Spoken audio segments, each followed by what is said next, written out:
Dash represents a specific time when children are particularly susceptible to certain kinds of stimuli in their environment. यानी dash उस विशिष्ट समय को कहा जाता है जब बच्चे उनके वातावरण में खास प्रकार से उद्दीपन के प्रति विशेष रूप से ग्रहणक्षम होते हैं. दैट मीन्स जो भी स्टिमुलस एनवायरमेंट में अवेलेबल है. मान लीजिए बच्चे के सामने एक ग्लास भी रखा हुआ है, मान लीजिए किसी ने कुछ बोला भी है, हर चीज पे उसका ध्यान है. जितने भी स्टिमुलस हैं वो उनके प्रति क्या है, सेंसिटिव है. तो सिंपल आंसर क्या हुआ, सेंसिटिव पीरियड्स. फिर भी बाकी के 3 ऑप्शंस तो पढ़ना जरूरी है. एक्सप्लिसिट पीरियड क्या होगा, जब वो एक्सप्रेस करने में बिजी है ना, स्टिमुलस पे ध्यान देना, दैट मीन्स वो सेंसिटिव है, उसके प्रति ग्रहणशील स्थिति में है. तो एक्सप्लिसिट तो तब होगा जब वो ग्रहण करने के बजाय एक्सप्रेस कर रहा हो. फिर आएगा प्लास्टिसिटी ड्यूरेशन, जी नहीं, प्लास्टिसिटी का मतलब इससे दूर दूर तक नहीं है. मेंटल स्टैग्नेशन, जी नहीं. आंसर क्या होगा, सेंसिटिव पीरियड यानी सेंसिटिव अवधि. अगर ये लैंग्वेज के लिए बात होती तो हम कहते हैं कि सेंसिटिव पीरियड, देखो अलग अलग चीजों के लिए अलग अलग सेंसिटिव पीरियड होते हैं. जैसे लैंग्वेज और सोशलाइजेशन के लिए अर्ली चाइल्डहुड यानी 2 से 6 वर्ष एक सेंसिटिव पीरियड है, एक संवेदनशील काल है कि बच्चे के सामने आप जो भी भाषा बोलेंगे वो उसको बहुत तेजी से उन स्टिमुलस को ग्रहण कर लेगा. राइट, आगे बढ़ते हैं नेक्स्ट क्वेश्चन पे. यहाँ आंसर है सेंसिटिव पीरियड. क्वेश्चन नंबर 2 देखिए एक बार, वही जो आपके स्टेटमेंट और असर्शन वाले क्वेश्चंस हैं.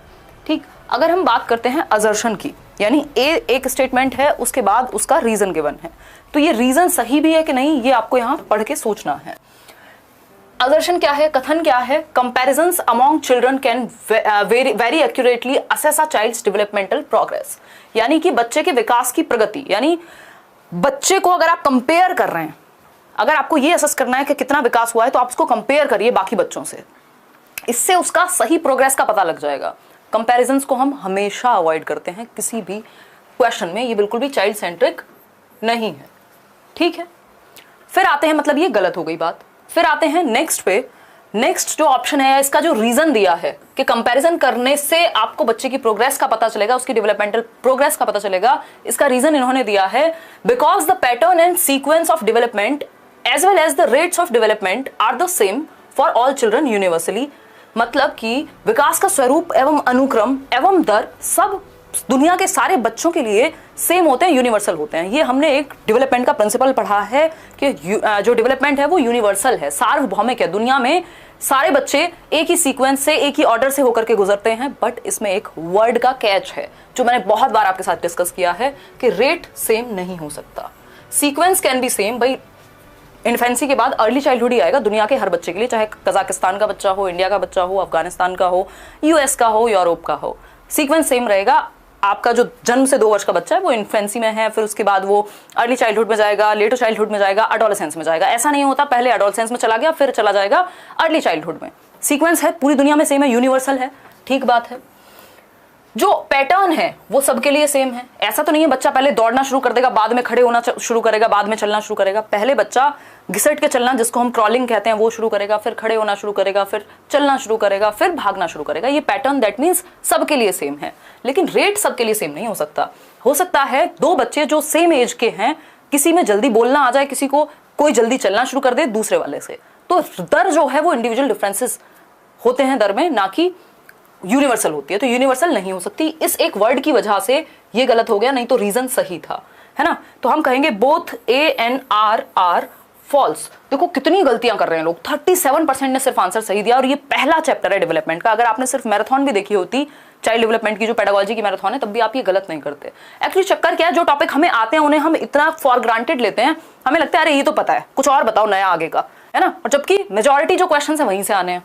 डेवलपमेंट, दुनिया का कोई पेपर होगा जिसमें डेवलपमेंट से क्वेश्चन ना आए, लेकिन अगर इस तरह से पूछेगा तो हम घबरा जाएंगे. 40% भी आंसर सही नहीं दे पा रहे. ज्यादातर लोग ए ऑप्शन कह रहे हैं कि both A and R are true and R the correct explanation. ये रेट क्यों नहीं पढ़ रहे हो आप, हैं? चलें आगे, चलते हैं नेक्स्ट क्वेश्चन पे चलते हैं. क्वेश्चन नंबर 3 देखिएगा एक बार. Secondary socialisation maps the period in dash when the child begins to attend formal institutions such as the school. यानी बच्चों का द्वितीयक सामाजिकरण डैश की अवस्था में प्रारंभ हो जाता है जब वह स्कूल जैसे औपचारिक संस्थानों में जाना शुरू कर देता है.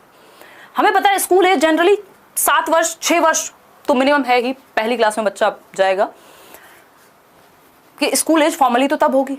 तो यहां कहीं भी ऑप्शन हमारे पास लेटर चाइल्डहुड नहीं है. इन्फेंसी हो नहीं सकता, एडोलेसेंस हो नहीं सकता, क्योंकि इसमें थोड़ी ना वो स्कूल जाना शुरू कर रहा है, उससे पहले जाना शुरू कर चुका है, एडोलेसेंस से। इन्फेंसी में स्कूल जाता नहीं है, जन्म से 2 वर्ष के बच्चे को कौन से स्कूल भेजोगे।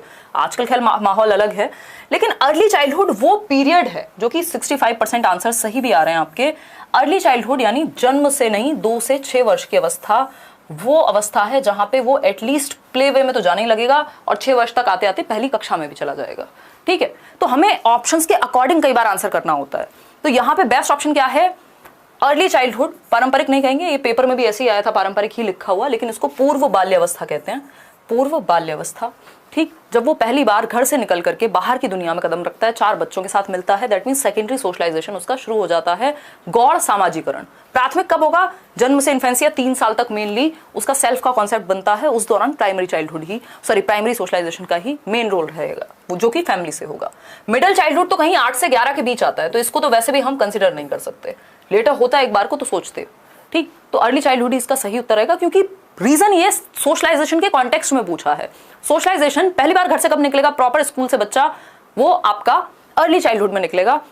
कब, प्ले वे में जाने के लिए, या फिर 6 वर्ष तक आते आते पहली कक्षा में जाएगा, राइट। बट स्कूल एज इसको नहीं कहते हैं, ये याद रखिएगा। 2 क्वेश्चन अलग अलग क्वेश्चन है। ठीक, आगे बढ़ेंगे 4th क्वेश्चन पे। देखिएगा एक बार, in which stage can children work with hypothetical statements and explore logical relationships between statements and have the ability to cope with abstractions such as proportions? Words पे फोकस कीजिएगा, proportions, रेशो proportion याद आ रहा है आपको। ठीक, abstractions अमूर्तता। ठीक, logical relationships किसके बीच में, एब्स्ट्रैक्शंस के बीच में। अगर सिर्फ लॉजिकल लिखा होता, हाइपोथेटिकल, ये वर्ड्स कहाँ याद आ रहे हैं, पियाजे की थियरी याद आ रही होगी आपको। सम पीपल कांट फोकस से हम याद रखते हैं SPCF, यानी sensory motor, pre operational, concrete operational और फॉर्मल ऑपरेशनल। जहां पे वर्ड एब्स्ट्रैक्शन आ जाए, जहां पे वर्ड हाइपोथेसिस आ जाए, परिकल्पना आ जाए, दैट मीन्स लास्ट स्टेज की रेशो प्रपोर्शन आ जाए, लास्ट स्टेज की बात हो रही है, जिसको हम फॉर्मल ऑपरेशनल स्टेज कहते हैं। 11 से 15 वर्ष अमूर्त अवस्था, 52% लोग सही दे रहे हैं इसका उत्तर, तो बढ़िया बात है। अगर सिर्फ लॉजिकल होता, यहां पे ये एब्स्ट्रैक्ट नहीं होता, हाइपोथेटिकल नहीं होता, सिर्फ लॉजिकल होता, तो लॉजिक सबसे पहले कॉन्क्रीट ऑपरेशनल में आता है 7 से 11 में। अगर होता तो आंसर फिर तब ये चला जाता। अभी आंसर क्या है, 11 से 15। ठीक है, ये सारी थियरीज यूट्यूब पे आपको अच्छे से कराई हुई हैं। डेली क्लास नहीं होती इसका मतलब ये नहीं है, हालांकि अब तो डेली शुरू हो गई है, कि आपके पास चीजें नहीं है पढ़ने को। 2000 वीडियो की अच्छी सी लाइब्रेरी है, अगर आप बहुत ढंग से पढ़ सकें, जिसमें 4 घंटे, 3 घंटे, 2 घंटे, कितने सेशंस हैं, उनको पढ़िए ठीक से। क्वेश्चन नंबर 5, जो लोग नए आए हैं उनकी बात हो रही है। क्वेश्चन नंबर 5 देखिएगा एक बार, जिनका यूपीटेट में अच्छा स्कोर हो वो लोग मेल कर दीजिएगा, है ना। 1-2 लोगों से इंटरेक्ट करने की मेरी पूरी कोशिश रहेगी। क्वेश्चन नंबर 5 देखिएगा, which of the following is a critic of gene Piaget's theory, यानी जीन पियाजे की थियरी का क्रिटिक कौन है, बताइए एक बार। आलोचना कौन से वाक्य में हुई है, कौन से स्टेटमेंट में हुई है, किस ऑप्शन के थ्रू जीन पियाजे की थियरी को क्रिटिसाइज किया गया है, आलोचना हुई है। अब देखो, जिन लोगों ने पियाजे को ठीक से नहीं पढ़ा उनको दिक्कत होगी, क्योंकि उनको क्या चाहिए, हमसे तो सीधा सीधा सेंसरी मोटर स्टेज पूछ लो, हमसे तो प्री ऑपरेशनल पूछ लो, हमें घुमा के क्वेश्चन मत दो। और घुमा के क्वेश्चन नहीं देंगे तो फिर कंपटीशन कैसे बढ़ेगा, है ना। फिर तो वही क्वेश्चन आता रहेगा। और इस बार सीटेट में क्वेश्चन डिफरेंट आए हैं, टॉपिक वही है लेकिन क्वेश्चन डिफरेंट है, राइट। बहुत बढ़िया, देखिएगा एक बार, development of children is dependent on their socio cultural context, 41% ऐसा कह रहे हैं। चलिए ठीक है। चिल्ड्रन आर एक्टिव बीइंग्स, ऐसा तो पियाजे कहते हैं। ये क्रिटिसिज्म थोड़ी हुआ, ये आलोचना थोड़ी हुई, ये उनकी बुराई थोड़ी हुई, है ना। हमसे तो बुराई पूछी है, हमसे तो क्रिटिसिज्म पूछा है, क्रिटिक पूछा है, जहां आलोचना हुई हो। सी ऑप्शन है, children's thinking is qualitatively different from that of adults, बिल्कुल सही बात है। गुणात्मकता में अलग होती है बच्चे की थिंकिंग, बजाय के क्वालिटी की, बजाय के अमाउंट के। ये बात तो हम बहुत बार डिस्कस कर चुके हैं, 2-3 बार क्वेश्चन आ भी चुका है इस पे, कि क्वांटिटेटिव यानी क्वांटिटी सेम है, बच्चा सेम मात्रा में सोचता है, बस प्रकार अलग है, क्वालिटी ऑफ थॉट अलग है। हो सकता है आप 20-21 साल की उम्र में ब्रेकअप आपके लिए मुद्दा हो, एक 4 साल के बच्चे के लिए हो सकता है उसका खिलौना टूट गया, वो एक मुद्दा है, लेकिन सोचता वो भी है, सोचते आप भी हैं। दैट मीन्स क्वालिटी में अंतर है, क्वांटिटी इज सेम।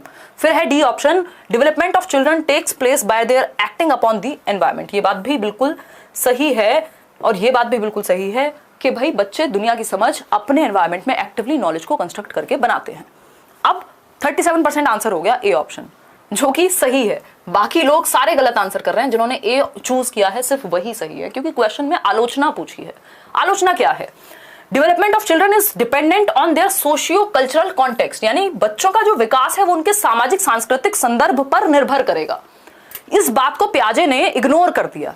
ये पियाजे की आलोचना हो गई कि आप समाज और संस्कृति को कैसे भूल जा रहे हैं। समाज और संस्कृति की तो बहुत बड़ा रोल है, इन्होंने बहुत इंपॉर्टेंट नहीं माना। थोड़ा बहुत 4 फैक्टर्स में सोशल इंटरेक्शन आ जाता है, बट महत्व इन्होंने नहीं दिया सोसाइटी और कल्चर को। ये कह रहे हैं बच्चा अपने एनवायरमेंट पे एक्टिविटी करेगा, उसमें चाहे समाज आ जाए, चाहे कोई और चीज आ जाए, चाहे पेड़ हो, पौधे हो, कोई इंस्ट्रूमेंट्स हो, बट समझ का विकास वो खुद करेगा। जबकि वाइगॉस्की क्या कह रहे हैं कि सामाजिक सांस्कृतिक संदर्भ बहुत ही ज्यादा महत्वपूर्ण है। किसके लिए? बच्चे के विकास के लिए। हम अपने समाज, अपनी संस्कृति से बहुत कुछ सीखते हैं। कई लोग अपनी एज से भी आगे सीख लेते हैं, क्योंकि उनका जैसा इंटरेक्शन है, जिन लोगों के बीच वो रहते हैं, जिस समाज और जिस संस्कृति से वो आते हैं, बहुत कुछ उन्हें वहीं से सीखने को मिल जाता है। तो ए option is the right answer. क्योंकि क्रिटिसिज्म सिर्फ यही है, बाकी तीनों बातें तो पियाजे ने कही हैं। वो क्रिटिसिज्म थोड़ी है, वो तो सपोर्ट है एक तरह से। तो क्वेश्चन को पढ़ के समझना मतलब हाफ बैटल वॉन, आधी लड़ाई हमने लड़ ली अगर हमने सही क्वेश्चन समझ लिया पेडागोजी के अंदर एटलीस्ट। ठीक है जी यार, अच्छे अच्छे क्वेश्चंस कर रहे हैं हम, खुशी खुशी लाइक शेयर करो, एनर्जी बढ़ाओ। अब डेली मिलेंगे, मंडे टू फ्राइडे तो एटलीस्ट मिल ही रहे हैं हम लोग क्वेश्चंस के लिए। उसके अलावा तो जो भी करेंगे एक्स्ट्रा में करेंगे। जीन पियाजे and Lev Vygotsky have shifted the understanding of learning as a dash process to a dash process. Jean पियाजे और लेव वाइगॉस्की ने सीखने की समझ को डैश प्रक्रिया से डैश प्रक्रिया में स्थानांतरित किया है, यानी किस प्रक्रिया से किस प्रक्रिया में स्थानांतरित किया है। जिन लोगों ने जल्दबाजी में आंसर किया, जो कि 61%, 61% इतनी जल्दी में, उन्होंने देखा पियाजे वाइगॉस्की मतलब एक्टिव मतलब आंसर। 61% आंसर यही है, जो कि गलत है, बिल्कुल पूरे तरीके से गलत है। सिर्फ 40% आंसर्स आपके सही हैं, अब 40 भी अब हो गए। ठीक, पैसिव, देखो लिखा हुआ है सीखने की समझ को डैश प्रक्रिया से, यानी निष्क्रिय प्रक्रिया से, पैसिव प्रक्रिया से, निष्क्रिय प्रक्रिया से सक्रिय प्रक्रिया में स्थानांतरित किया है, यानी ट्रांसफर किया है, ट्रांजिशन किया है। किससे किस में? Passive learning as a passive process to learning as an active process में। Have shifted the understanding of learning as a, किससे किस में? क्वेश्चन ने पूछा क्या है उस पर आंसर डिपेंड करेगा।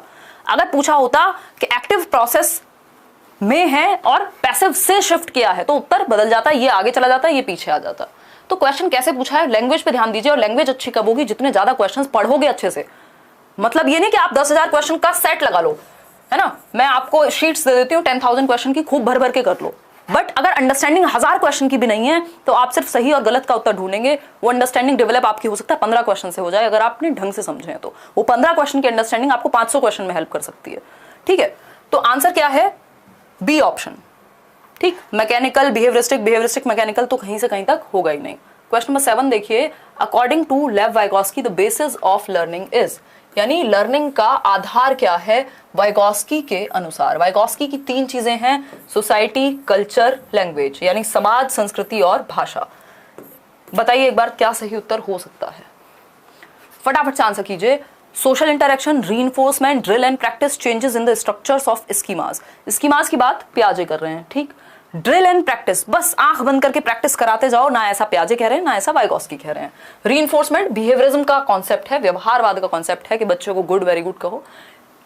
इनका मेन कॉन्सेप्ट कौन सा है? समाज, संस्कृति और भाषा। जब भी वाइगॉस्की दिखे इन तीनों में से 99% चांस है एक आंसर होगा, सोशल इंटरेक्शन, कि बच्चा अपने समाज के साथ अंतः क्रिया करेगा, अन्योन्य क्रिया करेगा और सीखेगा। राइट, जब आप 4 लोगों में बैठ के बात कर रहे हैं आप बहुत कुछ सीख रहे हैं, इसलिए तो हम स्कूल भेज रहे हैं बच्चों को, नहीं तो वो किताबें घर पे भी पढ़ाई जा सकती थी। कि सोशल इंटरेक्शन होगा। A option is the right answer, सामाजिक अंतःक्रिया। क्वेश्चन नंबर 8 देखिएगा एक बार, at which stage of Lawrence Kohlberg's moral development, Lawrence Kohlberg का नैतिक विकास के सिद्धांत के अनुसार do individuals believe that society needs to update the rules over time, यानी समाज में नियमों को टाइम के अनुसार, समय के अनुसार बदला जाना चाहिए। अगर नहीं बदला जाएगा तो क्या होगा? सती प्रथा हमेशा चलती रहती, कभी भी पुनर्विवाह की बात ही नहीं होती। भारत में या दुनिया में अगर हम बात करें तो एजुकेशन को हम कभी कहते ही नहीं कि लड़कियां भी जाएंगी वहां पढ़ने, या जो अभी चेंजेस हम देख रहे हैं कि आर्मी में भी अलाउ कर रहे हैं हम, या जो पायलट्स हैं वो बन रही हैं लड़कियां, ये सारी चीजें कभी होती ही नहीं, है ना। मतलब समाज में नियमों में परिवर्तन लाने की जरूरत है, समय के अनुसार बदलते। देखो सोसाइटी चेंज हो रही है, ऐसा तो नहीं है सोसाइटी कोई स्टैटिक चीज है कि कभी परिवर्तन नहीं होगा। टाइम के साथ सोसाइटी चेंज हो रही है, लोग चेंज हो रहे हैं, म्यूजिक चेंज हो रहा है, किताबें आपकी या कल्चर, बहुत सारी चीजें चेंज होती हैं। और change is the law of nature, हम ऐसी बात करते हैं कि परिवर्तन जीवन का नियम है। तो सोसाइटी में भी चेंजेस आने की जरूरत है। जो कल गलत माना जाता था हो सकता है वो आज सही माना जाए, है ना। लेकिन ये कौन सा लेवल है जिसके अनुसार ये बात कही गई होगी? 47% लोग आंसर सही दे पा रहे हैं, वो है C option, social order maintaining orientation. Social order maintaining orientation. यार इस पे ना इसको एक बार चेक करने की जरूरत है, क्योंकि social contract orientation should be the right answer, है ना। क्योंकि सोशल ऑर्डर मेंटेनिंग क्या कहता है कि समाज में एक ऑर्डर बना रहे, इसलिए हम नियमों का पालन कर रहे हैं, ठीक। हालांकि इसमें दूसरा एक जो पर्सपेक्टिव है वो ये हो सकता है कि उन नियमों को जरूरत पड़ने पे चेंज किया जा सकता है ना। लेकिन मोस्ट प्रोबेबली जो आंसर है वो सामाजिक अनुबंध अनुविन्यास होना चाहिए। तो एक काम करना है, इस पे स्टार मार्क कर लेना, मैं इसको एक बार फिर से रीचेक करूंगी और तब इस पे चर्चा करेंगे, ठीक है। क्योंकि ये क्या होता है, इसकी स्टेजेस में थोड़ा सा लैंग्वेज में अंतर करेंगे। इसको लॉ एंड ऑर्डर कहते हैं वैसे तो, लेकिन इन्होंने लॉ एंड ऑर्डर कहा नहीं है, तो ये सोशल ऑर्डर कह रहे हैं, दैट मीन्स बन सकती है बात। तो एक काम करो, इसको स्टार मार्क कर लो, कल डिस्कस करेंगे इस पे एक बार। सोशल कॉन्ट्रैक्ट ओरिएंटेशन जो है यहाँ ज्यादा बेहतर ऑप्शन है, अगर मैं सी के मुकाबले देखूं। सी गलत नहीं है बट डी ज्यादा बेहतर है, तो इसको मार्क कर लो कल के लिए। बाकी के दोनों तो पॉसिबल ही नहीं है, गुड बॉय गुड गर्ल तो होगा ही नहीं। फिर है question number 9, Which of the following is a correctly matched pair of the type of intelligence and the end state possibilities as per theory of Howard Gardner? Gardner की theory के according कौन सा एक एंड स्टेट हो सकता है किस एक इंटेलिजेंस का? यानी 4 ऑप्शंस हैं, हर एक ऑप्शन में एक टाइप की इंटेलिजेंस दी हुई है। गार्डनर ने 8 प्रकार की इंटेलिजेंस के बारे में बात की है, मल्टीपल इंटेलिजेंस, बहुबुद्धि के सिद्धांत में। तो अगर हम बात करें, पहला ऑप्शन है लॉजिको मैथमेटिकल का एंड स्टेट पॉसिबिलिटी अकाउंटेंट बनना होगी। देखो लॉजिको मैथमेटिको चाहिए होगी अकाउंटेंट में, लेकिन ये एंड स्टेट है ऐसा पता नहीं। फिर बी ऑप्शन पढ़ लेते हैं, स्पेशल इंटेलिजेंस, स्थानिक बुद्धि, एंड स्टेट क्या है? एथलीट। जी नहीं, ये बॉडीली काइंस्थेटिक में होगा। बॉडीली काइंस्थेटिक, जिसका बॉडी पे पकड़ है वही तो एथलीट बनेगा। स्पेशल क्या हो सकता है? जिसको दिशाओं का ज्ञान हो, जिसको मैप का ज्ञान हो, है ना, वो नेविगेटर बन सकता है, वो स्कल्पचर बन सकता है ना, कार्टोग्राफर बन सकता है जो नक्शा बनाते हैं। लेकिन एथलीट का क्या संबंध है स्पेशल से? वो बॉडीली काइंस्थेटिक है। इंटेलिजेंस लिंग्विस्टिक जो इंटेलिजेंस है उसकी एंड पॉसिबिलिटी क्या है? नेविगेटर की। बिल्कुल भी नहीं, है ना। लिंग्विस्टिक से तो या तो पोइट बनेंगे, ऑथर बनेंगे, वक्ता बनेंगे, ठीक। इंटेलिजेंस थर्ड है, इंटरपर्सनल का एंड स्टेट है डांसर। इंटरपर्सनल का नहीं, ये भी बॉडीली काइंस्थेटिक में आएगा जो आपका डांसर है। इंटरपर्सनल में आपके काउंसलर्स, टीचर्स, पॉलिटिशियंस ये सब आ सकते हैं कि लोगों के बीच अच्छे हैं। तो यहां जो बेहतर ऑप्शन है वो है ए ऑप्शन। बट इस क्वेश्चन में सीटेट ने सबको फ्री नंबर दिए हैं। उन्होंने कहा है, उन्होंने आंसर दे दिया 9, दैट मीन्स सबको फ्री मार्क है, क्योंकि लॉजिको मैथमेटिको भी कोई बहुत अच्छा ऑप्शन नहीं है अकाउंटेंट के साथ, है ना। एक्चुअली अकाउंट लिखा है उन्होंने, अकाउंटेंट भी नहीं लिखा, ठीक। तो ये इससे बेहतर एंड स्टेट्स अवेलेबल हैं, that means they have given the answer 9, that means free number for all.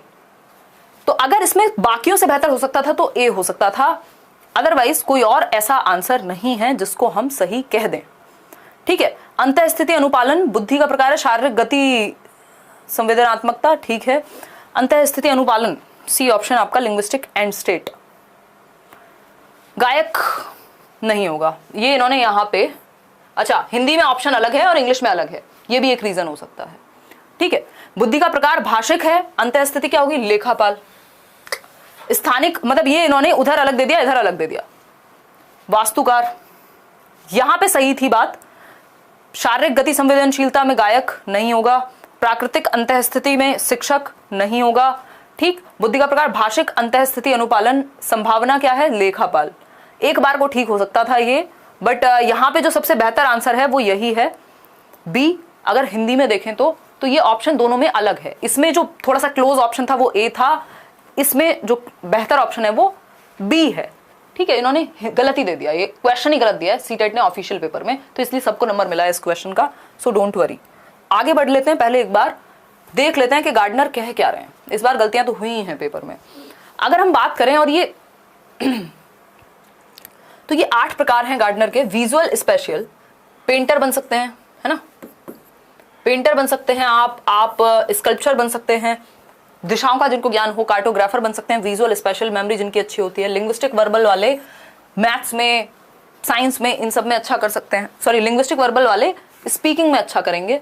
ठीक। फिर आता है इंटरपर्सनल। इंटरपर्सनल लोगों के बीच अच्छे होंगे, जैसे काउंसलर या टीचर्स। इंट्रापर्सनल जो खुद को बेहतर समझें, फिलोसोफर्स हो सकते हैं। नेचुरलिस्टिक जो नेचर यानी गार्डनिंग वगैरह में अच्छे होंगे। बॉडी काइनेस्थेटिक आपके डांसर्स हो गए, एथलीट्स हो गए। म्यूजिकल इंटेलिजेंस जो म्यूजिक को कंपोज कर सकें, बना सकें। लॉजिकल मैथमेटिकल जो है ये है आपका साइंटिस्ट वाला और मैथमेटिशियन वाला। लिंग्विस्टिक वर्बल आपका भाषा से संबंधित है, यानी भाषा पे अच्छी पकड़ होगी, आप लिख अच्छा पाएंगे, समझ अच्छा पाएंगे लैंग्वेज को, है ना, इवन यूज भी अच्छे से कर पाएंगे। तो ऑथर वगैरह भी यहाँ आ सकते हैं, टीचर्स भी आ सकते हैं। ठीक, आगे बढ़ते हैं। ये कुछ 8 प्रकार हैं गार्डनर की बुद्धि के। क्वेश्चन नंबर 10 देखिए, इन अ चाइल्ड सेंटर्ड एजुकेशन, यानी बाल केंद्रित शिक्षा में, प्रोग्रेसिव एजुकेशन, बाल केंद्रित शिक्षा, जॉन डुई याद आ रहे होंगे, या बहुत सारे लोग हैं मॉन्टेसरी मानती हैं, फ्रॉबेल मानते हैं इस तरह की एजुकेशन को। आंसर कीजिएगा फटाफट से। पहला ऑप्शन है gives direction while the learners follow blindly, यानी टीचर डायरेक्शन देगा और बच्चे आंख बंद करके फॉलो करेंगे, ये तो टीचर सेंटर्ड बन गई। Understands the child and the process of learning in a socio constructivist manner, ये बात थोड़ी बेहतर लग रही है कि टीचर क्या करेगा, बच्चे को समझेगा और लर्निंग की प्रोसेस जो है वो सामाजिक सांस्कृतिक मैनर में कंस्ट्रक्टिविस्ट होगी, रचनावादी होगी, यानी बच्चा क्या करेगा, एक्टिवली कंस्ट्रक्ट करेगा मीनिंगफुल लर्निंग को। फिर है सेट्स आर रिजिड, रिजिड नहीं कर सकते आप करिकुलम, स्टैंडर्ड हो गया सबके लिए, जबकि फ्लेक्सिबल होना चाहिए, डायनामिक होना चाहिए। Uses assessment to rank the student, देखो ये रैंक करना, बच्चे को लेबल करना, ये सब नेगेटिव बातें हैं, ये हमें नहीं करना एज टीचर्स। ठीक है, तो एक ही उत्तर सही है जिसको हम बी करें। 91% आंसर सही भी हैं आपके। बहुत क्वेश्चन आते हैं इस पे, स्पेशली सीटेट वगैरह में। क्वेश्चन नंबर 11 देखिए, चाइल्ड सेंटर्ड पे, ये है न्यू एजुकेशन पॉलिसी से संबंधित question. According to national education policy NEP 2020 the progress card of the students communicated to the parents would be, यानी NEP 2020 के अनुसार एक प्रोग्रेस कार्ड या आपका जो रिजल्ट बनेगा वो किस बेसिस पे बनेगा, ये पूछा है हमसे। ठीक है, बताइए एक बार। Based on norm reference testing, यानी नॉर्म रेफरेंस होता है कि फर्स्ट कौन आ रहा है ना, किसकी रैंक सबसे ज्यादा है, वो नॉर्म रेफरेंस टेस्ट है। ठीक, फिर है बेस्ड ऑन क्राइटेरिया रेफरेंस, ये है कि 33% बस पास कौन हो जा रहा है उस बेसिस पे बनाएंगे। A reflection of relative performance of students in comparison to classmates, दूसरों से कंपेयर करके बनाएंगे, जी नहीं। बेस्ट ऑप्शन क्या है, डी ऑप्शन है, जो कि 60% लोग सही दे रहे हैं। A reflection of the progress as well as the uniqueness of the student, यानी विद्यार्थी की प्रगति व विशिष्टता को प्रतिबिंब करें, मतलब एक स्कोर कार्ड ऐसा होगा जो रिफ्लेक्ट करे बच्चे की प्रोग्रेस पे भी कि कितना उसने बेहतर किया है, प्रगति कितनी की है। दूसरा, उसके अंदर विशेष योग्यता क्या है, यूनिकनेस क्या है, वो किस फील्ड में अच्छा कर सकता है। 360 डिग्री रिपोर्ट कार्ड की बात हुई है किसमें, न्यू एजुकेशन पॉलिसी में, और यही सबसे बेहतर ऑप्शन है, क्योंकि ये बच्चे के अंदर क्या विशेष है, दूसरे से कंपेयर करके क्या होगा, फर्स्ट कौन आ रहा है उससे क्या होगा। रिपोर्ट कार्ड ऐसा होना चाहिए जो बच्चे के बारे में यूनिकनेस को लेकर के आए, और दूसरा उसकी प्रोग्रेस पहले से कितनी बेहतर हुई है इसको लेकर के आए। देखो, आप बच्चे को खुद से कंपेयर कर सकते हैं औरों से करने के बजाय। ठीक, देखिएगा एक बार, ये मिनिस्ट्री ऑफ एजुकेशन ने कहा भी है न्यू एजुकेशन पॉलिसी में जो होलिस्टिक प्रोग्रेस कार्ड होगा, यानी सर्वांगीण प्रगति कार्ड जिसको हम कह रहे हैं, वो क्या होगा, स्टूडेंट्स को हम सभी एस्पेक्ट में इवेल्युएट करेंगे, will be evaluated on cognitive, affective and psychomotor. Cap याद है ना आपको, BS ब्लूम का, बेंजामिन सैमुअल ब्लूम कहते हैं ना, कॉग्निटिव स्किल्स दिमाग से संबंधित, उसके दिमाग को भी इन्वॉल्व करे ऐसा रिपोर्ट कार्ड हो, उसके इमोशंस किस तरफ है, और साइकोमोटर फिजिकली वो किस तरह से कनेक्टेड है चीजों से। आगे बढ़ेंगे नेक्स्ट क्वेश्चन की तरफ। नेक्स्ट क्वेश्चन है आपका क्वेश्चन नंबर 12, राइट। देखिएगा 20 क्वेश्चंस करने वाले हैं आज, किस दिन 20 करेंगे, किस दिन 30 करेंगे, किस दिन 15 भी करेंगे। ठीक, नंबर ऑफ क्वेश्चंस से ज्यादा फोकस कीजिएगा कि आपकी अंडरस्टैंडिंग उस टॉपिक की बन रही है कि नहीं बन रही है, नहीं तो नंबर ऑफ क्वेश्चंस हर किताब में, पता नहीं कितनी शीट्स मैंने आपके साथ शेयर की हुई हैं, प्रीवियस पेपर्स में, कहीं से भी कर लीजिए आप। ठीक है जी, चलिए एक बार फटाफट से आंसर कीजिए, फिर आगे बढ़ेंगे। करियर विल लिंक नीचे डिस्क्रिप्शन में मिल जाएगा भाई। खुश और स्वस्थ रहें, हिंदी भाषा का प्रयोग करें। ठीक है योगेश जी, कर लेंगे। हेलो मैम, कैसे हो आप, मैंने आपकी क्लास कब से ज्वाइन की थी, कुछ पूछना चाहता हूँ, उसका जवाब नहीं मिला। CTET 82 नंबर है, क्या मैं क्वालिफाइड हूँ, अगर OBC से हैं तो, है ना। जनरल में 90 मार्क्स चाहिए। और जो सीटेट का बैच जिन्होंने लिया हुआ है ना करियर विल पे, मेरा इस वीक थर्सडे और फ्राइडे 2 दिन क्लास होगी मेरी आपके साथ, तो टेंशन मत लीजिएगा, बाकी टीचर्स की आपकी डेली हो रही है। To ensure retention of students from socio economically disadvantage, और इस बार थोड़ा नई तरीके से पढ़ेंगे, पेपर में चेंजेस हुए हैं। To ensure retention of students from socio economically disadvantaged groups, national education policy 2020 progresses the curriculum and pedagogy should be, यानी कि वो बच्चे स्कूल में रहें। रिटेंशन का मतलब क्या है, स्कूल छोड़ के ना जाएं, बच्चे रहें जो सामाजिक और आर्थिक रूप से पिछड़े वर्ग से हैं, जो कमजोर हैं, जो गरीब हैं, एक तरह से सामाजिक या सांस्कृतिक रूप से किसी भी रूप में वंचित हैं। डिसएडवांटेज मतलब वंचित हैं, जिनको बहुत ज्यादा इज्जत नहीं मिल पा रही, या जो एक जगह रुक नहीं पाते, अलग अलग घूमते रहते हैं। ऐसी भी तो बहुत सारे लोग हैं ना जो ट्रैवल करते रहते हैं, जिनका कोई एक ठिकाना नहीं है, कोई घर नहीं है। तो न्यू एजुकेशन पॉलिसी इनके लिए किस तरह के करिकुलम और किस तरह के टीचिंग मेथड यानी पेडागोजी की बात करेगी। सेंटर्ड अराउंड एग्जाम्स, जो परीक्षाओं पे केंद्रित हो। परीक्षाओं पे केंद्रित होने से किसका भला हुआ है आज तक? पता नहीं कितने लोग डिग्री लेके घूम रहे हैं जिनको नॉलेज का के नहीं पता। फिर है सेंटर्ड अराउंड टेक्स्ट बुक्स, यानी कि टेक्स्ट बुक्स के अराउंड हो। देखो, ना तो एग्जाम्स लर्निंग का कोई पैमाना है, ना टेक्स्ट बुक लर्निंग का कोई पैमाना है। एंगेजिंग हो पेडागोजी, यानी मेथड्स जो हैं वो एंगेजिंग हो। करिकुलम ऐसा बने जिसमें एंगेज करने का मौका मिले, बच्चे को एक्टिव रहने का मौका मिले। कॉन्टेक्चुअल हो, बच्चे के संदर्भ के अनुसार हो। वो बच्चा जिसको एसी, जिसने कभी देखा नहीं, अगर आप उसको एग्जाम्पल एसी का देंगे कैसे कनेक्ट करेगा? दैट मीन्स संदर्भ में पढ़ाइए। ऐसे अपना लेक्चर ऐसा बनाइए जिसमें हर तरह का बच्चा कनेक्ट कर पाए। ठीक है, तो संदर्भित होने चाहिए जो लेक्चर्स हैं आपके। एंगेजिंग होनी चाहिए क्लास, एक्टिव फील करे वो, उसको मजा आए सीखने में, इस तरह की क्लास आपकी होनी चाहिए। स्टैंडर्ड एंड यूनिफॉर्म कभी नहीं होगा, ये ध्यान रखिएगा। यूनिफॉर्म और स्टैंडर्ड का मतलब सबके लिए सेम, जबकि करिकुलम सभी के लिए सेम नहीं हो सकता। आप इक्वालिटी की बात कीजिए, लेकिन इक्विटी की भी बात कीजिए। इक्वालिटी होता है सबको बराबर रखना, इक्विटी होता है नीड के अनुसार किसी को इंपॉर्टेंस देना। ठीक, तो यूनिफॉर्म नहीं हो सकता, सबको एक डंडे से नहीं हाँक सकते। चाइल्ड सेंटर्ड बात जब भी की जाएगी। देखो, ये ऐसे ऑप्शंस हैं, आपको देख के पता लग रहा होगा जो न्यू एजुकेशन पॉलिसी के क्वेश्चंस आए हैं वो ऐसे क्वेश्चंस हैं, अगर आप थोड़ा सा अपनी समझ से या एनसीएफ वगैरह आपने पढ़ा हुआ होगा तो आपके आंसर सही हुए होंगे। ठीक है, 65% आंसर सी है, जो कि सही भी है। इसका सही उत्तर सी ही है। ठीक है, right answer is your C option. Question number 13 देखिएगा एक बार। Sex is dash while gender is dash. पता नहीं कितनी बार हमने डिस्कस किया है। आई थिंक यूट्यूब पे we were the first one जब हमने बात की कि जेंडर और सेक्स में डिफरेंस क्या है। बहुत कंफ्यूजन रहती थी लोगों को। ठीक, सेक्स की अगर हम बात करें तो ये क्या है? बायोलॉजिकल एंटिटी है, सारी दुनिया जानती है। ठीक है, ये जैविक है, ये हमारी बायोलॉजी से संबंधित है। इसमें हमारा कोई खास रोल नहीं है कि हमने बनाया है, समाज ने बनाया है, ऐसा तो नहीं है ना। While gender is socially constructed, आपका एक टॉपिक भी है gender as a social construct, लिंग एक सामाजिक भूमिका के रूप में। ठीक, तो एक सोशल कंस्ट्रक्ट है क्या जेंडर, समाज के द्वारा बनाया गया है, जो हम मेल फीमेल की बात कर रहे हैं। ए option is the right answer, जो कि आप लोग दे भी रहे हैं, है ना। 87% लोग आंसर्स अपने ए ही मार्क कर रहे हैं आंसर को, जो कि सही है। सेक्स बायोलॉजिकली सोशली नहीं हो सकता, बायोलॉजिकली होगा।